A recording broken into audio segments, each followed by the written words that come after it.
السلام علیکم ناظرین، میں ہوں جاوید خان۔ آج میں آپ کو مغل خاندان کی تاریخ کے بارے میں بتانے جا رہا ہوں۔ ناظرین، آپ سے گزارش ہے کہ سب سے پہلے آپ میرے چینل کو سبسکرائب کریں، ساتھ ہی بیل آئیکن کا بٹن دبائیں تاکہ میری آئندہ آنے والی ویڈیو کا نوٹیفیکیشن آپ کو مل سکے۔ طاقتور خاندان کمزور خاندان پر ظلم کرتا تھا اور وہ کمزور قبیلے کے جانوروں اور عورتوں کو زبردستی اپنے ساتھ لے کر چلا جاتا تھا۔ قتل و غارت کا دور دورہ تھا۔ وہ وحشیانہ طرز زندگی گزارنے والے خاندان یا قبائل تاتاری یا تاتار کے نام سے جانے جاتے تھے۔ پھر ان قبائل میں ایک فرزند ارجمند نے آنکھ کھولی جس نے ان غیر مہذب یافتہ لوگوں کو اکٹھا کیا۔ اس کے بعد اس نے ایک نئی سلطنت کی بنیاد رکھی۔ اس کا نام چنگیز خان تھا۔ اس سلطنت کو آج منگولیا کے نام سے یاد کرتے ہیں۔ یہ لوگ دودھ اور سوکھا گوشت کھا کر گزارا کرتے تھے۔ یہ لوگ جس طرف بھی جاتے اپنے راستے میں آنے والی ہر رکاوٹ ختم کر دیتے۔ ان کے بارے میں مشہور ہے کہ جب ان کو سفر یا جنگ کے دوران پیاس لگتی تو یہ گھوڑے کی پیٹھ میں خنجر یا تلوار مار کر اپنے پیاس کو بجھانے کے لیے اس کا خون پی جاتے۔ چنگیز خان 610 میں اٹھا اور تباہی کا ایسا ریلا لے کر آیا کہ ہر شے کو خس و خشاک کی طرح ساتھ بہا کر لے گیا۔ 664 میں وہ فوت ہوا۔ اس وقت اس کی عمر 73 سال تھی یا 73 سال 4 مہینے۔ اس نے تقریباً 25 سال حکومت کی اور اس نے چنگیزی سلطنت کو ناقابل تسخیر بنا دیا۔ یہ دنیا کا واحد جرنیل ہے جس نے شخصی طور پر سب سے زیادہ فتوحات کیں اور اس کا علم کوئی عطائی تھا۔ جنگوں کے بارے میں، ملک گیری کے بارے میں، جہانگیری کے بارے میں اس کا علم عجب تھا۔ اس کی برق رفتاری، اس کے ذہن کی تیزی کمال درجے کی تھی۔ قبائل کو اس نے ایسے جوڑا کہ ایک جھنڈے تلے سب قبائل جمع ہو گئے۔ وہ دنیا کی ناقابل تسخیر طاقت بنے۔ قراقرم سرائے گوبی میں منگولیا کے پاس ایک بہت بڑا شہر اس نے بنایا۔ وہ دارالحکومت جو ساری دنیا کا سب سے بڑا دارالحکومت تھا۔ ان کا بڑا نشانہ مسلمان تھے۔ چنگیز خان کے 4 بیٹے تھے، جوجی، اغدائی، چغتائی اور تولیئی۔ اس نے اغدائی کو اپنا جانشین بنایا اور جوجی کو روس کی سلطنت دی اور چغتائی کو منگولیا کی طرف کا اور چین کی طرف کا علاقہ دیا اور تولیئی کو ایران اور شام دیے۔ اس نے اپنی سلطنت کو 4 حصوں میں تقسیم کیا اور اغدائی کو سب سے بڑا سردار بنایا۔ اغدائی کے دور میں حملوں کا رخ مسلمانوں کی طرف سے ہٹ کر یورپ کی طرف چلا گیا تو ان کا ایک سردار تھا سغدائی بہادر۔ وہ پو لائن تک جا پہنچا اور ایک بہت بڑا علاقہ سلطنت میں شامل کر لیا۔ چنگیز خان کے جانشینوں میں ہلاکو خان سب سے زیادہ مشہور ہوا۔ اس کے دور میں بہت زیادہ فتوحات ہوئیں، یہاں تک کہ منگول سلطنت مشرقی یورپ سے مغربی ایشیا تک پھیل گئی، جس میں مشرق وسطیٰ اور وسطی ایشیا کے علاقے بھی شامل تھے۔ یہ منگول یا مغول سلطنت کا پہلا دور تھا۔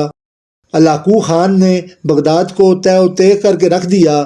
اس نے 15 لاکھ آدمی ذبح کروا دیے۔ 658 میں ہلاکو خان نے مصر پر چڑھائی کی۔ اسی دوران حلب، شام، دمشق کی اینٹ سے اینٹ بجا دی۔ جب اس نے 658 میں مصر پر فوج چڑھائی تو اس کا بھائی منگو فوت ہو گیا۔ اس وقت وہاں کا یہ قانون تھا کہ جو تاتاری جہاں پر ہے، جب خاقان اعظم مر جائے تو سب قراقرم پہنچ جاتے تاکہ اگلے خان یا سردار کا انتخاب کیا جائے۔ مغلوں کا دوسرا دور 13ویں صدی عیسوی میں امیر تیمور سے شروع ہوتا ہے جو نسلاً ترک تھا۔ امیر تیمور کا چنگیز خان سے قریبی رشتہ تھا۔ امیر تیمور سمرقند کا رہنے والا تھا۔ اس نے تقریباً 42 کے قریب ممالک فتح کیے۔ فاتحین کی فہرست میں امیر تیمور کا شمار دنیا کے 3 بڑے سپہ سالاروں میں ہوتا ہے۔ امیر تیمور بھی چنگیز خان اور ہلاکو خان کی طرح بہت بڑا ظالم اور جابر شخص تھا۔ اس کے بعد ظہیر الدین بابر کا دور شروع ہوتا ہے۔ ظہیر الدین بابر کو مغلوں کا بانی کہا جاتا ہے۔ اس نے ابراہیم لودھی کو شکست دی تھی جو افغان تھا۔ جب بابر برصغیر میں آیا تو اس کے ساتھ صرف 20,000 آدمی تھے۔ اس کے بعد ان کی تعداد بڑھتی چلی گئی۔ 1526 میں دہلی اور آگرہ کی فتح کے بعد صرف تھوڑے ہی عرصہ میں بابر کے سب سے بڑے بیٹے ہمایوں نے ابراہیم لودھی کی ساری سلطنت حاصل کر لی۔ 17ویں صدی عیسوی میں بھارت کے تمام مرکزی ایشیائی تارکین وطن ازبک، چغتائی، تاجک، قیچاک، برلاس، قازق، ترکمان، قزقستانی اور افغانوں کے لیے بھی ترک کا لفظ استعمال کیا جاتا تھا۔ مغلوں کے تمام ادوار میں وسط ایشیا پر حملوں کے دوران یہ لوگ برصغیر میں آباد ہوئے۔ بابر کی موت کے بعد اس کا بیٹا نصیر الدین ہمایون بادشاہ بنا، اسے اس کے بھائیوں کی مخالفت اور دشمنی کا سامنا کرنا پڑا۔ افغان سردار شیر شاہ سوری نے اسے جنگ میں شکست دینے کے بعد نکال دیا، یا اس نے خود ہی دہلی کو خیر آباد کہہ دیا۔ کچھ عرصہ تک وہ ایران میں رہا۔ شیر شاہ سوری کے انتقال کے بعد 1555 میں، یعنی 15 سال بعد، اس نے دوبارہ مغلیہ سلطنت پر قبضہ کر لیا، لیکن چند ماہ کے بعد وہ انتقال کر گیا۔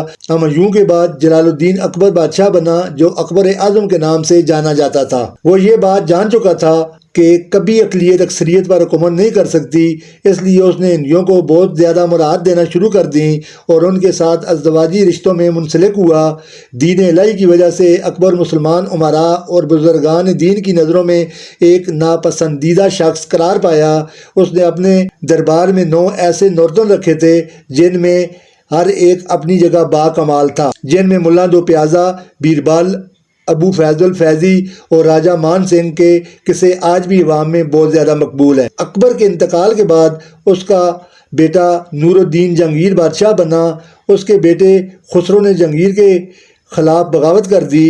جہانگیر نے باغی فوجیوں کو چن چن کر موت کے گھاٹ اتار دیا اور خسرو کو اندھا کروا دیا۔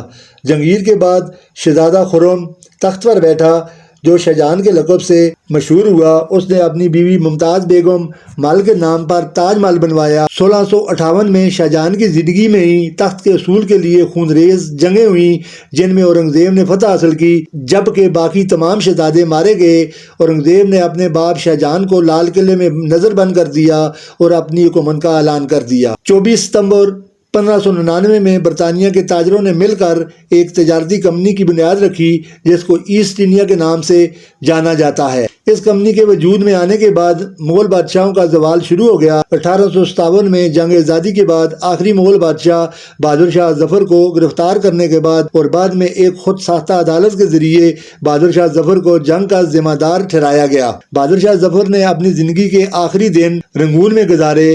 اس کے ساتھ ہی مغلوں کے دور حکومت کا خاتمہ ہوا۔